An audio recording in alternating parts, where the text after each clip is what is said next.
नमस्कार। एक मुलाकात कार्यक्रम में आप सभी दर्शकों का हार्दिक स्वागत है। लीजिए, आज आपकी मुलाकात एक ऐसे व्यक्ति से कराते हैं जो हमें आध्यात्मिक ज्ञान के बारे में बताएंगे। स्टूडियो में आपका हार्दिक स्वागत है। सबसे पहले आप अपना परिचय दीजिए, क्योंकि हमारे कार्यक्रम की शुरुआत परिचय से होती है। YouTube के सभी व्यूअर जो देख रहे हैं उन सबको मेरा नमस्कार और धन्यवाद ब्रिजेश जी का कि इन्होंने आज मुझसे जो बात की है वो बात अध्यात्म की है। दोस्तों, आज के समय में अध्यात्म के बारे में हर व्यक्ति को जानकारी होनी चाहिए। राजू जी, मैं यहाँ सबसे पहले ये जानना चाहूँगा, आप आध्यात्मिक के बारे में जानकारी दे रहे हैं कि देखिए, कोई भी व्यक्ति अगर आध्यात्मिक ज्ञान से जुड़ता है तो उसकी शुरुआत कहाँ से हुई, ये बताने का आप कष्ट करें, क्योंकि बचपन से तो कोई आदमी भक्ति की तरफ जाता नहीं है। उसकी भी एक अवस्था होती है, एक आयु होती है। तो सबसे पहले आप हमारे दर्शकों को ये बताएं कि मैं इतने वर्ष से भक्ति करना आरंभ किया था, फिर उसके बाद में आप हमें आध्यात्मिकता होती क्या है, आध्यात्मिक ज्ञान है क्या, इसके बारे में हमें विस्तार से बताएं। ब्रिजेश जी, बात ऐसी है कि 2005 की ये बात है। मैं जवाहरात का व्यवसायी था उस समय, और उस समय मेरे पिछले कर्मों के कुछ पुण्य उदय हुए थे, जिसकी वजह से हमारे गुरुदेव जी महाराज के बारे में किसी ने मुझे बताया कि एक ऐसे महात्मा हैं जो तत्वज्ञानी हैं और जिन्होंने बीते जी ही मोक्ष प्राप्त कर लिया है। तो मुझे उनसे मिलने की इच्छा हुई और 2005 में मैं उनसे मिलने गया। बोध गया के पास एक जंगल है, वहाँ पे एक छोटा सा गांव है, वहाँ पे उनकी कुटिया थी। मैं वहाँ गया था उनसे मिलने, और संयोगवश वहाँ जब गया तो मैं उनसे बहुत प्रभावित हुआ, और मुझे भी इस मनुष्य जीवन में ही मोक्ष की कामना उत्पन्न हुई, और मैंने उनसे दीक्षा ली। और दीक्षा लेने के बाद में फिर मैं जयपुर आया, और यहाँ आकर मैंने उन्होंने दीक्षा दी थी, क्रिया योग की दीक्षा दी थी उन्होंने। तो मैं क्रिया करने लग गया, और क्रिया करते करते कुछ ही दिन बीते थे कि मेरे अंदर मेरा मन बुद्धि सब शुद्ध होनी शुरू हुई, शांत होनी शुरू हुई। और मेरी शादी दरअसल 2003 में हुई थी, और ये 2005 की बात है। मुझे ऐसा महसूस हुआ कि अब ये कहीं वैराग्य ना आ जाए, इसलिए मैंने उसको वहीं पे रोक दिया। मैंने योग क्रिया करनी बंद कर दी, और उसके बाद में दिन ऐसे ही बीतते रहे। फिर मैं कुछ सालों के बाद वहाँ गुरुजी का आश्रम गया, तो उन्होंने पूछा कि क्या आप योग क्रिया जो ली थी वो आप करते हो? तो मैंने कहा नहीं। उन्होंने पूछा वजह, तो वजह मैंने बताई कि ये वजह थी, मेरे अंदर वैराग्य भाव आने लग गया था, और शादी हुई थी, बच्चा पेट में ही था, तो मैं डर गया था कि कहीं मैं वैरागी ना हो जाऊँ। इस वजह से मैंने उस समय नहीं किया था। तो उस समय गुरुजी ने कुछ नहीं कहा, लेकिन कुछ समय और बीतने के बाद मुझे समझ में आया कि ये संसार जो है ये दुखालय है। ये मैंने खुद ही फील किया कि ये दुखों का घर है। और मैंने एक डिसीजन लिया कि 1 जनवरी 2021 से मैं निरंतर प्रतिदिन योग की क्रिया करूंगा। ये मैंने खुद ही निश्चय लिया था, मैंने किसी को बताया नहीं। आज पहली बार ब्रिजेश जी के माध्यम से मैं आप सभी व्यूअर को ये बताना चाहता हूँ कि ऐसा हुआ था मेरे साथ। और 2021 से मैं लगातार बिना रुके क्रिया योग जो है वो कर रहा हूँ। और वो क्रिया योग क्यों किया जाता है, इससे क्या होता है, ये एक लंबी कहानी है। जब आप लोग भगवत गीता को पढ़ेंगे, जो कि जब भगवान श्री कृष्ण स्वयं परमात्मा इस पृथ्वी पे आए थे, और उन्होंने महात्मा अर्जुन को माध्यम बना करके और सारे विश्व को कल्याण का मार्ग बताया था कि सभी मोक्षार्थी हो सकते हैं, चाहे वो कितना दुराचारी क्यों ना रहा हो, वो अगर भगवान की शरण हो लेता है तो वो मोक्षार्थी हो जाता है, वो महात्मा कहने योग्य हो जाता है। और इस वजह से मैंने उसको शुरू किया है। और आप और क्या पूछ रहे हैं, आप और बताइए। राजू जी, ये तो आपने अपने बारे में बताया। अब जो आध्यात्मिक ज्ञान क्या है, इसकी परिभाषा आप हमारे दर्शकों को बताएं कि आध्यात्मिक ज्ञान कहते किसे? दरअसल हमें ये समझना पड़ेगा कि आज हम किस चीज के पीछे भाग रहे हैं। एक मनुष्य जन्म लेता है, थोड़ा सा बड़ा होता है, धीरे धीरे तब तक उसको ज्ञान नहीं होता। थोड़ा और बड़ा होता है तब उसको ज्ञान होने लग जाता है। एक छोटा बच्चा होता है तो उसको खिलौने से, बिस्किट से प्यार होता है। जब वो थोड़ा सा और बड़ा होता है तो खिलौना और बिस्कुट उसके लिए महत्वहीन हो जाते हैं। फिर उसके लिए मोबाइल जो है वो बड़े इम्पोर्टेंट चीज़ हो जाती है। और थोड़ा बड़ा होता है फिर शादी हो जाती है, फिर उनके लिए बीवी बच्चे इम्पोर्टेंट हो जाते हैं। मोबाइल देखने का वक्त नहीं मिलता है क्योंकि वो पैसा कमाने में लग जाता है, अपने घर गृहस्थी को आगे बढ़ाने में लग जाता है। उसके बाद में पत्नी अच्छी लगती है, बच्चे अच्छे लगते हैं, और आज जो पत्नी अच्छी लग रही है, जो बच्चे अच्छे लग रहे हैं, कुछ समय बाद वृद्धावस्था आती है, तब वही बच्चे उनको घर से बाहर निकाल देते हैं, तो फिर वो बच्चे अच्छे नहीं लगते। तो कहने का, समझने का तात्पर्य ये है कि जितनी भी भौतिक चीजें हैं संसार में, वो एक समय तक ही आपको सुख देती है और उसके बाद वही चीजें आपको दुख देने लग जाती है, क्योंकि भौतिक चीजों में यही है। और भगवत गीता बोलते समय भगवान की श्रीमुख से निकला था कि राग और द्वेष ये दो पग हैं हमारे। जब एक पैर आगे होता है राग का, तो द्वेष का पैर पीछे होता है। और चूंकि पूरी पृथ्वी, पूरा संसार, पूरा ब्रह्मांड गतिमान है, इस वजह से हम भी गति में हैं, तो हमारा फिर पिछला पैर आगे आता है। आज किसी से राग है तो आने वाले समय में उससे द्वेष होना तय है, और राग और द्वेष चलता रहता है इंसान के जीवन में। तो बहुत सारी चीजें हैं जिसकी वजह से इंसान ये समझ नहीं पाता वो संसार में आया क्यों है, उसका उद्देश्य क्या है। तो ये सारी चीजों की चर्चा महात्मा अर्जुन के साथ भगवान श्री कृष्ण ने भगवत गीता में की है। दूसरी बात मैं आप लोगों को ये बताना चाहता हूँ, भगवत गीता एक ऐसा ग्रंथ है, बल्कि मैं ये कह सकता हूँ ये ईश्वर के द्वारा दी गई प्रेम गंगा है। सिर्फ इसको पढ़ के समझा नहीं जा सकता। कोई तत्वज्ञानी या कोई ज्ञानी महात्मा अगर उनके साथ बैठ के आप इसकी चर्चा करें या बातचीत करें तो समझ में आएगा। क्योंकि जैसे गीता में आम साधारण आदमी पढ़ते हैं कि कर्म करते रहिए और फल की इच्छा ना करिए। दरअसल लोग इसको समझते हैं कर्म करने का मतलब वही नौकरी गए, दुकान खोले, काम किए, पैसा बनाए, इसको कर्म समझते हैं। दरअसल भगवान ने जो कहा है कर्म, वो कर्म अलग है। वो कर्म है जिस कर्म को करने के लिए मनुष्य का जन्म हुआ है। मनुष्य का जो शरीर है, जो ब्रह्मा जी ने रचना की थी, उस समय जिस कर्म की चर्चा उन्होंने की थी वो कर्म योग क्रिया ही है। योग क्रिया है और भी कुछ क्रियाएं हैं जिसको करके आदमी मोक्ष की प्राप्ति कर सकता है। नहीं। अच्छा राजीव जी, जो आप ये बता रहे हैं कि श्री कृष्ण जी ने अर्जुन को जो ज्ञान दिया, तो इसी को आध्यात्मिक ज्ञान कहते हैं? बिल्कुल, मैं 100% ये कह सकता हूँ कि अध्यात्म की जो सारी पराकाष्ठा है वो आपको गीता में मिलेगी। आज तक जितने भी महात्मा हुए हैं उन्होंने गीता का ही सहारा लिया है, भगवत गीता का ही सहारा लिया है। संत तुकाराम है, कालिदास जी हैं, है ना, स्वामी दयानंद सरस्वती हैं, जितने भी महात्मा आप देखेंगे सभी ने एक सुर में गीता का सहारा लिया है। क्योंकि भगवत गीता एक ऐसा ग्रंथ है जो भक्तों के द्वारा नहीं कही गई है, भक्तों के द्वारा नहीं लिखी गई है। वो स्वयं परमात्मा जब मनुष्य का रूप धारण करके इस पृथ्वी पे आए थे तब उन्होंने मनुष्य के कल्याण के लिए बात कही थी। और ये जो भगवत गीता में उन्होंने कल्याण का मार्ग बताया है, उन्होंने ये भी बताया है कि आदि काल में भगवान श्री कृष्ण ने ही ये गूढ़ रहस्य सूर्य देव को भी बताया था, लेकिन कुछ काल तक वो विलुप्त हो गई थी। लेकिन महाभारत के इस युग में भगवान श्री कृष्ण ने महात्मा अर्जुन को भी ये सारी चीजें बताई।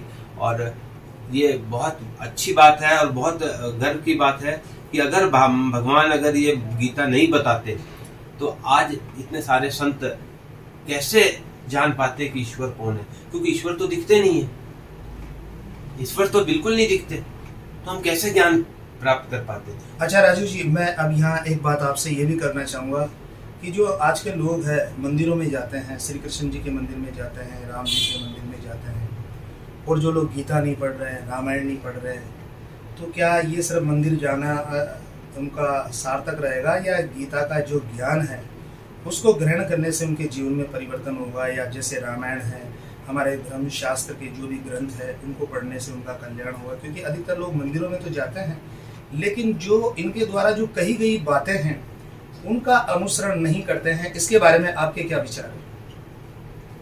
इसमें ऐसा है, भगवान ने बताया था कि हमारे 4 तरह के भक्त होते हैं। भक्त की 4 तरह की श्रेणियां उन्होंने बताई। उसमें से एक भक्त उन्होंने बताया अर्थार्थी भक्त होते हैं, एक आर्थी भक्त होते हैं, एक जिज्ञासु भक्त होते हैं और एक ज्ञानी भक्त होते हैं। 4 तरह के भक्त होते हैं।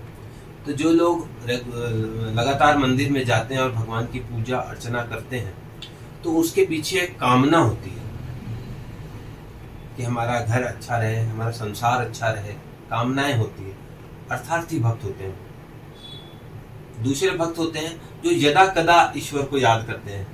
वो ये मानते हैं कि कर्म हमें खुद करना पड़ेगा, पुरुषार्थ हमें खुद करना पड़ेगा, ईश्वर से जाके मांगने से क्या होगा। वो यदा कदा ही ईश्वर से मांगते हैं। जब देखते हैं चारों तरफ से सारे रास्ते बंद हो गए हैं और वो दुख में आ गए हैं, तब वो ईश्वर से प्रार्थना करते हैं। वो आर्थी भक्त होते हैं और भगवान उनकी सुनते भी हैं। एक भक्त होते हैं जो जिज्ञासु भक्त होते हैं, जो योग साधना में लगे हुए हैं। वो भगवान की प्रकृति को, भगवान के सभी स्वरूपों को जानना चाहते हैं। वो ये जिज्ञासु भक्त होते हैं। जैसे कि आप भी क्रिया करते हैं, आप भी योग करते हैं, आप भी शायद यही जानना चाहते हैं। मैं एक साधारण सा मनुष्य बन जाऊं, ये बहुत बड़ी बात है, क्योंकि आज मनुष्यता का लोप हो रहा है। लोग मनुष्य के शरीर में पशु दिख रहे हैं। तो और चौथा जो भक्त होता है वो होता है ज्ञानी भक्त। ज्ञानी भक्त के बारे में भगवत गीता में कहा गया है कि आज तक के सर्वश्रेष्ठ जो ज्ञानी भक्त हुए हैं वो हनुमान जी महाराज हुए हैं। वो हमेशा ही सबसे बड़े भक्त रहेंगे, ज्ञानी भक्त रहे हैं। और वो कहते हैं ना, ज्ञान गुण सागर, ज्ञान के और गुणों के सागर हैं वो। तो यहाँ पे जो संसार में जो आप मंदिरों की भी चर्चा कर रहे थे, तो अलग अलग तरह के भक्त हैं। तो जो कामना लेके जाते हैं उनकी कामना पूर्ति होती भी है। नहीं राजीव जी, मेरा सवाल सिर्फ इतना सा था कि जैसे मंदिरों में जा रहे हैं और जैसे श्री कृष्ण जी की गीता का अध्ययन नहीं कर रहे हैं, रामायण का अध्ययन नहीं कर रहे हैं, धर्मशास्त्रों का अध्ययन नहीं कर रहे हैं, तो उन्हें करना चाहिए या नहीं करना चाहिए? मेरा तो ये सवाल था। बिल्कुल करना चाहिए। सबसे पहले किसी भी व्यक्ति को एक गुरु के पास जाना चाहिए, ऐसे गुरु के पास जो आत्मज्ञानी हो। उनके पास जाके उनको दंडवत प्रणाम करे, उनकी सेवा करे, उनको प्रसन्न करे और उनसे कहे कि मेरे कल्याण का मार्ग मुझे बताइए कि कैसे मेरा कल्याण होगा। वो कल्याण का मार्ग बताएंगे। वो बताएंगे कि किस तरीके से सबसे पहले आप अपने मन को, अपने बुद्धि को शुद्ध करो। जब मन और बुद्धि शुद्ध होगी तो बहुत सारे विकार स्वतः ही शरीर से दूर हो जाएंगे और धीरे धीरे आप मोक्ष के मार्ग पे धीरे धीरे आगे बढ़ेंगे। ये एक जन्म की प्रक्रिया नहीं है। बहुत कम लोग हुए हैं जिनकी एक ही जन्म में ये प्रक्रिया पूरी हो जाती है। लेकिन जब आप चलेंगे, एक खास बात जो मैं दर्शकों को बताना चाहूँगा, भगवान ने जो एक सबसे इम्पोर्टेंट बात कही है कि जो लोग अध्यात्म के मार्ग में चलते हैं, मोक्ष के मार्ग में चलते हैं, उन्होंने इस जन्म में जो किया है उसमें बीज का नाश नहीं होता। आज अगर कोई अध्यात्म कर रहा है और उसके मोक्ष नहीं हुआ है या तत्व ज्ञान नहीं हुआ है और शरीर छोड़ना पड़ गया, शरीर छूट गया, तो अगले जन्म में वो किसी महात्मा, किसी योगी के यहाँ वापस जन्म ले लेते हैं। और जहाँ तक उन्होंने योग साधना की है, वो योग साधना का जो बीज है वो नष्ट नहीं होता, उसकी शुरुआत फिर वहीं से होती है, इसलिए वो नष्ट नहीं होता। इस संसार में अगर आप धन कमा रहे हैं तो ये छोड़ के जाना पड़ेगा, क्योंकि ये सब प्रभु की है। पूरा पृथ्वी, पूरा आकाश, पूरी सारी चीजें, सृष्टि प्रभु की है। आपका अपना कुछ नहीं है। आपका अपना है जो आप अध्यात्म करके जाएंगे, अपने अंतःकरण को शुद्ध करके जाएंगे, वही आपके लिए सब कुछ है। ईश्वर को प्राप्त करना, परमानंद को प्राप्त करना है। आज हर व्यक्ति आनंद को प्राप्त करने के लिए ही पता नहीं क्या क्या कर रहा है। इतने पैसे से आनंद पूरी तरह प्राप्त नहीं होता है, क्षणिक आनंद है। मैंने कहा था ना, राग और द्वेष के पैर चल रहे हैं। आज सुख है, कल दुख आ जाएगा। लेकिन ये जो परम सुख है, इससे आप कभी ऊबेंगे नहीं, क्योंकि आप स्वयं में स्थित हो जाएंगे, आप स्वस्थ हो जाएंगे, आप स्थित प्रज्ञ हो जाएंगे। यही मोक्ष का मार्ग है और मोक्ष के लिए ही ये मानव शरीर दिया गया है। अतः सभी को मोक्ष के मार्ग पे चलना चाहिए, किसी न किसी गुरु के साथ जो अध्यात्म के रास्ते में आपको उन्नति की ओर ले जाए, उनसे शिक्षा ग्रहण करनी चाहिए। हाँ, तो राजीव जी, कुल मिलाकर आप ये कहना चाहते हैं कि जो मनुष्य जन्म हमें मिला है तो हमें गुरु की शरण में भी जाना चाहिए, और गुरु की शरण में जाकर जो हमें जो आध्यात्मिकता का जो रंग है उसमें हमें अपने आप को रंगना चाहिए, यानी कि भक्ति करनी चाहिए। अगर हम सिर्फ संसारवाद में ही लगे हुए हैं, भौतिकवाद में ही लगे हुए हैं, तो ये सब चीज़ें तो हमें एक दिन छोड़कर जानी है, लेकिन हमें भक्ति करनी चाहिए। चौथे भक्त के बारे में आप बता रहे थे, ज्ञानी के बारे में, उसके बारे में अपनी बात की चर्चा अधूरी रह गई, तो ज्ञानी भक्त के बारे में भी आप थोड़ा हमारे दर्शकों को बताएं। ज्ञानी भक्त में जो सर्वश्रेष्ठ भक्त हुए हैं वो हनुमान जी हुए, मैंने आपको बताया। इसके अलावा भी आज हमारा देश हमारा जो देश है भारत, उसमें ज्ञानी पुरुषों का अभाव नहीं है। आज भी यहाँ पे बहुत सारे ज्ञानी पुरुष हैं, लेकिन वो हर जगह ज्ञान देते नहीं हैं। आप फेसबुक वगैरह में उनको देखेंगे नहीं। मैं तो अभी अज्ञानी ही हूँ, अपने आप को मानता हूँ, लेकिन ये हमें समझना होगा कि ज्ञान क्या चीज़ है, ज्ञान होने के बाद क्या होता है, ये चीज़ समझना पड़ेगा। और ये अनुभव गम्य चीज़ है। ये चीज़ें सिर्फ मैं आपको बता दूं और आप समझ लें, ऐसा सबसे पहली बात है। जैसे ही आप आत्मस्थ होने के लिए आपके मन, आपकी बुद्धि जैसे ही स्वस्थ होने लग जाती है, निर्मल होने लग जाती है, तो आपको एक अलग ही सुख का अनुभव होने लग जाता है। क्योंकि आत्मा परम आनंद के स्वरूप में है। आत्मा निष्क्रिय है, वो कुछ करती नहीं है, करती तो ये प्रकृति है। भगवान ने कहा है अपने श्लोक में, गीता में मैंने पढ़ा था कि प्रकृति क्रमणानि कर्माणि सर्वश गुणे कर्माणि सर्वश अहंकार विमूढ़ आत्मा कर्ता अहम इति मन्यते। मतलब सारे जो कर्म हो रहे हैं ये प्रकृति कर रही है। प्रकृति मतलब पृथ्वी, जल, अग्नि, आकाश, वायु से जो हमारा शरीर बना है, और इसके जो गुण है, रजोगुण है, तमोगुण है, सप्तगुण है, ये सारे मिल करके ये सारा काम कर रहे हैं। सारे जो कर्म हो रहे हैं, पाप पुण्य, सब ये प्रकृति कर रही है। लेकिन जो आत्मा अहंकार से विमूढ़ हो गई है, वो ऐसा मान लेती है कि ये मैंने किया है, और इसी वजह से वो सारे के सारे पाप उसके सिर आ जाते हैं, और उसको भोगने के लिए अब वो अगली योनि में चला जाता है। ये जब पता चल जाएगा कि ये सारे कर्म हमारे द्वारा नहीं किए जा रहे हैं, क्योंकि आत्मा कोई कर्म नहीं करती है, कर्म तो प्रकृति कर रही है, तो ये चीजें तब आती है जब आदमी ज्ञान में आता है, आध्यात्मिक ज्ञान में आता है। और ज्ञान में आने के बाद फिर बहुत समय बाद, क्योंकि ज्ञान में आने के बाद उसे पता चल जाता है कि ईश्वर कौन है, प्रकृति कौन है, जड़ वस्तु कौन है, चैतन्य कौन है, सब कुछ उसको साफ साफ पता चल जाता है। और इसके बाद फिर वो भक्ति में चला जाता है। तो भक्ति की पराकाष्ठा में पहुंचने के बाद में वो ज्ञानी भक्त होता है। और ऐसे ही ज्ञानी भक्त की चर्चा भी मैं कर रहा था, जो श्री हनुमान जी महाराज हैं, वो सबसे बड़े ज्ञानी भक्त हैं हमारे। तो ज्ञानी तो बहुत है, अब अलग अलग मार्ग पे सब चल रहे हैं। तो मैं चाहता हूँ कि आज जो ब्रजेश जी ने जो से चर्चा हुई है, तो इसका फायदा उठाना चाहिए, इसका लाभ उठाना चाहिए। मनुष्य जन्म व्यर्थ न जाए।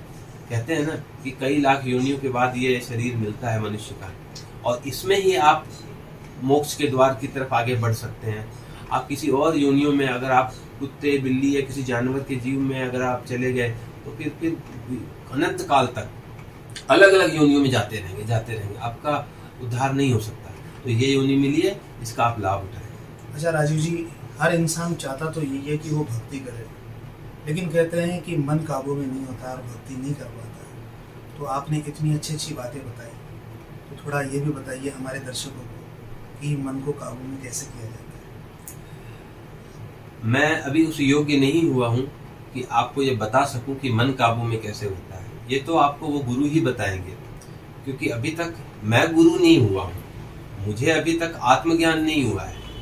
और जब तक आत्मज्ञान नहीं होता, तब तक मैं किसी और को ये विधि बताने के योग्य नहीं हूँ।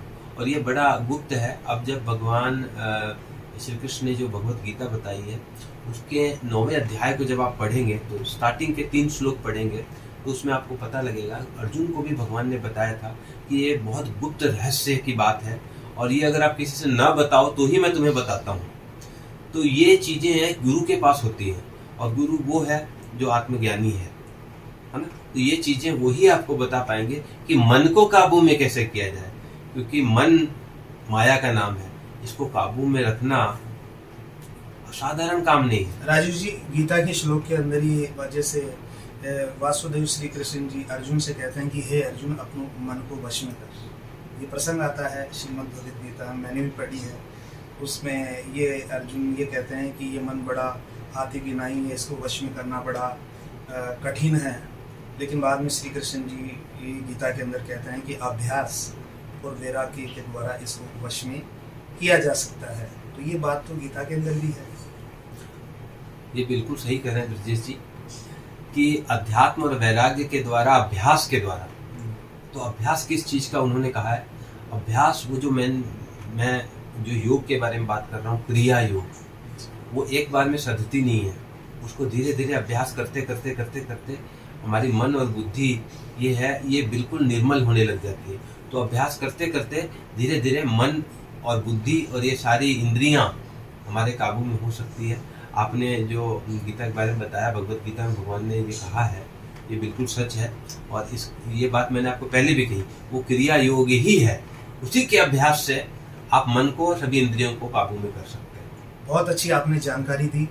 आप हमारे दर्शकों को क्या संदेश देना चाहते हैं अंत में, वो बताएं। मैं संदेश ये देना चाहता हूँ आपको कि जिस चीज के लिए आप आज बहुत तेजी से भाग रहे हैं, अपना समय अपना शरीर व्यर्थ कर रहे हैं, मैं तो व्यर्थ ही कहूँगा, पैसे के लिए या किसी और कामना के लिए, किसी भौतिक सुख के लिए, मेरा बेटा ये कर देगा, मेरा बेटा वो कर देगा, मेरी पत्नी ऐसी है, मेरा रिश्तेदार वो है, उसके लिए वो करना है।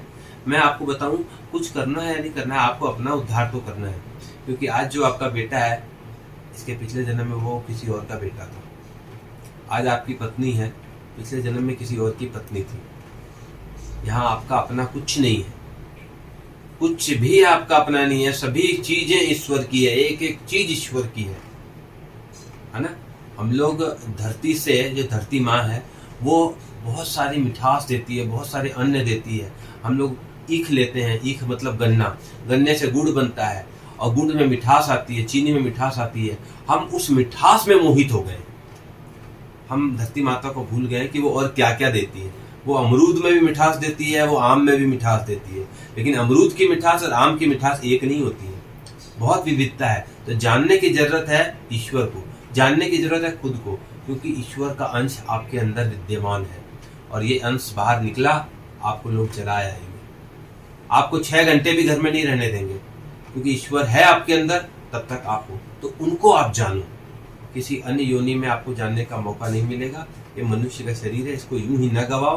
किसी अच्छे गुरु के पास जाओ, किसी महात्मा के पास जाओ, की सेवा करो और उनसे आप दीक्षा लो कि मुझे अध्यात्म के मार्ग पे मैं कैसे आगे बढ़ सकता हूँ। 1-2 घंटे ही आप अपने लिए निकालो। भगवान के लिए तो कहना ठीक नहीं होगा, क्योंकि आप स्वयं ही भगवान हो, लेकिन आपको खुद को पता नहीं है। हम सबकी आत्मा विमूढ़ हो गई है, हम समझ नहीं पा रहे हैं कि कर कौन रहा है और भोग कौन रहा है। इसलिए आप गुरुओं के पास जाओ, उनसे शिक्षा दीक्षा लो और अपना कल्याण करो। ठीक है राजू जी, बहुत बहुत धन्यवाद। तो दर्शकों, ये थे श्रीमान राजू जी शर्मा, जिन्होंने हमें आध्यात्मिक ज्ञान की चर्चा दी। राजू जी, आपको बहुत बहुत एक बार पुनः मैं आपको धन्यवाद देता हूँ, जो आपने हमारे दर्शकों को इतनी प्यारी जानकारी दी, इतना सही तरीके से आपने आध्यात्मिक ज्ञान की जो ये चर्चा बताई। तो दर्शकों, मेरा आपसे अंत में यही कहना है कि ये मनुष्य जन्म भवसागर से पार होने के लिए मिला है, अपने आप को जानने के लिए मिला है, परमात्मा को जानने के लिए मिला। और ये सब संभव कब होगा, जब हम गुरुओं की शरण में जाएंगे। इसलिए समय निकाल कर गुरुओं की शरण में जरूर जाना चाहिए। इन्हीं सभी बातों के साथ मैं पत्रकार ब्रजेश कुमार नाविया, दिल्ली क्राइम प्रेस, जयपुर से।